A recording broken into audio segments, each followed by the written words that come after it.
안녕하세요. 속전속보TV입니다. 오늘은 정말 중요한 이야기를 들고 왔습니다. 테슬라 주가가 490달러를 돌파하면서 역대 최고가를 경신했습니다. 여러분, 이게 그냥 숫자 하나 바뀐 게 아닙니다. 마치 마라톤에서 결승선을 코앞에 두고 마지막 스퍼트를 올리는 것처럼 테슬라가 지금 무서운 속도로 달리고 있어요. 그런데 말이죠. 아직도 자율주행이 먼 미래의 일이라고 생각하시는 분들이 계시더라고요. 오늘은 왜 지금이 테슬라에 주목해야 할 시점인지, 그리고 전기차 시장에서 어떤 지각 변동이 일어나고 있는지 낱낱이 파헤쳐 보겠습니다. 끝까지 함께 해 주세요.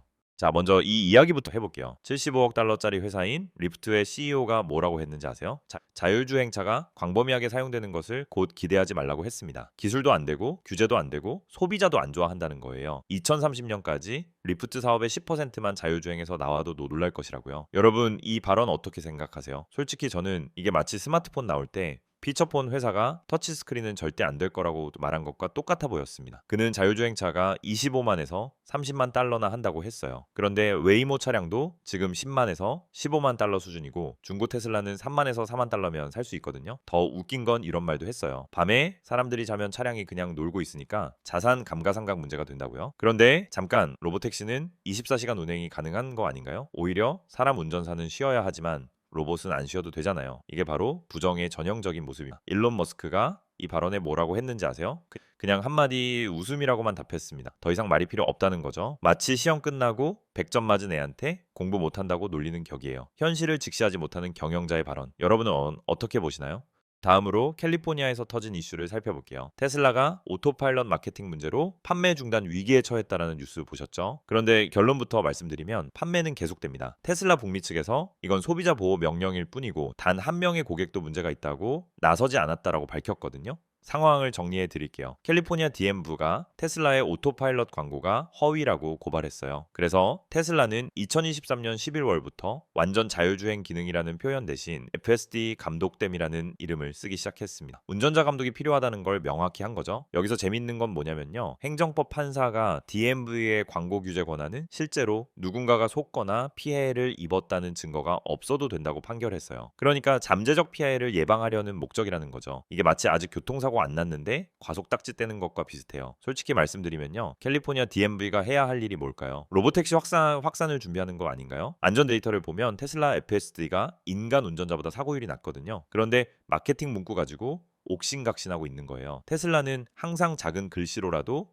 운전자가 책임진다고 써놨는데 기술의 발전 속도를 규제가 따라가지 못하는 전형적인 사례입니다. 자, 이제 정말 중요한 뉴스입니다. 기가베를린의 공장장이 발표한 내용인데요. 테슬라가 거의 10억 유로를 투자해서 2027년부터 8기가와트시의 배터리 셀 생산을 시작한다고 합니다. 이게 뭐가 대단하냐고요? 여러분, 삼각김밥 하나에 1,000원이라고 칩시다. 그런데 편의점에서 직접 만들면 500원에 만들 수 있어요. 이게 바로 수직 통합의 힘입니다. 테슬라가 배터리 셀부터 완성차까지 한 공장에서 만들겠다라는 거예요. 유럽에서는 전례가 없는 일입니다. 8기가와트시면 얼마나 되냐고요? 대략 모델 Y 10만 대 분량의 배터리입니다. 기가베를린이 연간 30만 대 정도 생산하니까 생산량의 3분의 1을 자체 배터리로 충당할 수 있게 되는 거예요. 공급망 안정성이 확 올라가는 거죠. 물론 일론 머스크가 드라이 캐소드 기술이 생각보다 어려웠다라고 인정했어요. 처음에 기대됐던 것만큼 빠르게 진전되지 않았다라는 거죠. 하지만요, 테슬라 특허청 자료를 보면 지난달에도 드라이 배터리 전극 관련 새로운 특허가 출원됐어요. 2.33세대 DBE 기술이라고 보시면 됩니다. 마치 치킨집에서 첫 번째 레시피가 실패했다고 치킨 사업을 접는 게 아니잖아요. 두 번째, 세 번째 레시피로 계속 도전하는 거죠. 테슬라도 마찬가지입니다. 배터리 기술에서 포기하지 않고 계속 전진하고 있어요. 잠깐 여기서 한 말씀 드릴게요. 이런 핵심 정보들 매일 실시간으로 받아보고 싶지 않으세요? 저희 텔레그램 커뮤니티에서는 시장이 움직이기 전에 중요한 뉴스와 인사이트를 먼저 공유하고 있습니다. 영상 설명란에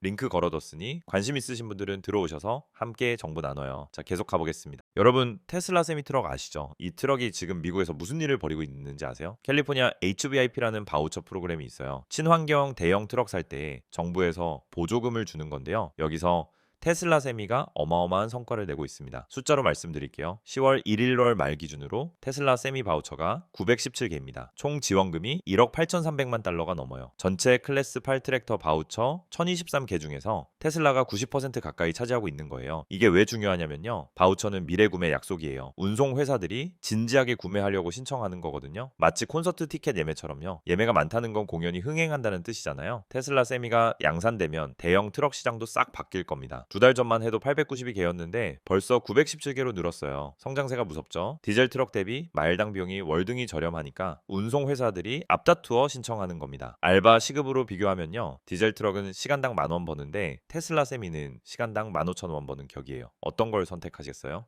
이번엔 좀 씁쓸한 이야기입니다. 포드가 전기차에서 사실상 손을 떼고 있어요. 왜 그럴까요? 간단합니다. 돈을 너무 많이 잃고 있거든요. 포드의 문제가 뭔지 하나씩 짚어볼게요. 첫째, 규모가 없어요. 전기차 생산량이 적으니까 부품 하나 살 때마다 테슬라보다 비싸게 사야 해요. 둘째, 효율성이 떨어져요. 테슬라처럼 단순화하고 비용을 줄이는 노하우가 없어요. 셋째, 딜러 네트워크가 발목을 잡아요. 딜러러들은 서비스로 돈 버는데 전기차는 서비스가 거의 필요 없거든요. 그러니 딜러러들이 전기차 판매를 적극적으로 안 해요. F150 라이트닝 판매량 아세요? 분기에 10,000대 정도예요. 전체 F150의 3-4%밖에 안 돼요. 가솔린 모델은 매년 수십만 대씩 팔리는데 말이죠. 이건 마치 회식 자리에서 혼자 다이어트 한다고 샐러드만 먹는 것과 같아요. 주변 분위기가 안 맞으면 오래 못 버티거든요. 포드의 CEO 짐 팔리도 결국 이 상황을 오래 끌고 갈 인센티브가 없어요. 최대한 돈 벌고 나중에 누군가한테 넘기면 되니까요. 슬픈 이야기지만 포드의 후퇴는 테슬라에게 기회입니다. 전기차 시장에서 경쟁자가 줄어드는 거니까요. 여러분 투자할 때 이런 큰 그림을 볼 줄 알아야 합니다.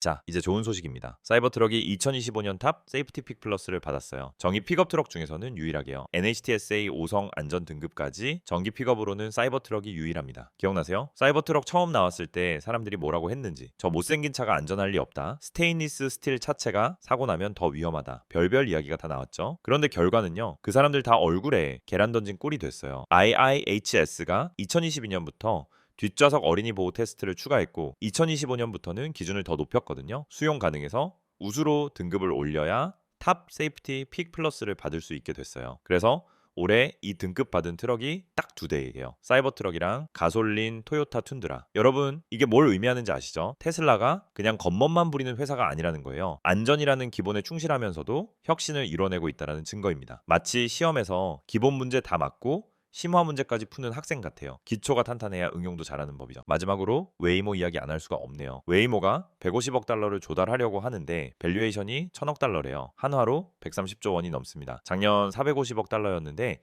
2배 넘게 뛴 거예요. 근데요, 숫자를 좀 볼게요. 웨이모의 연간 매출 런레이트가 3억 5천만 달러예요. 그런데 알파벳의 기타 사업 부문이 분기마다 10억 달러 이상 적자를 내고 있어요. 대부분 웨이모 때문이라고 추정됩니다. 연간 4-50억 달러를 태우면서 3억 5천만 달러 버는 거예요. 이걸 치킨집으로 비유하면요. 매달 4천만 원 적자 보면서 300만 원 매출 올리는 거예요. 근데 이 치킨집 가치가 100억이라고요? 여러분 같으면 이 치킨집에 투자하시겠어요? 테슬라 밸류에이션 비싸다고 욕하는 사람들 많잖아요. 그런데 웨이모 1,000억 달러 밸류에이션에는 아무 말도 안 해요. 테슬라는 최소한 차도 팔고 이익도 내고 있거든요. 비교가 안 되죠. 물론 웨이모의 자율주행 기술이 뛰어난 건 맞아요. 하지만 지속 가능한 사업 모델인가는 다른 문제입니다. 투자할 때 이런 숫자들을 냉정하게 봐야 해요. 자, 오늘 많은 이야기를 했는데요. 핵심만 정리해 드릴게요. 첫째, 자율주행은 이미 현실이 되고 있습니다. 리프트 CEO처럼 부정하는 사람들이 있지만 테슬라와 웨이모는 이미 도로 위에서 달리고 있어요. 둘째, 테슬라는 수직 통합을 통해 경쟁력을 키우고 있습니다. 배터리부터 완성차까지, 그리고 보험과 충전 네트워크까지. 이게 다른 자동차 회사들이 따라올 수 없는 해자입니다. 셋째,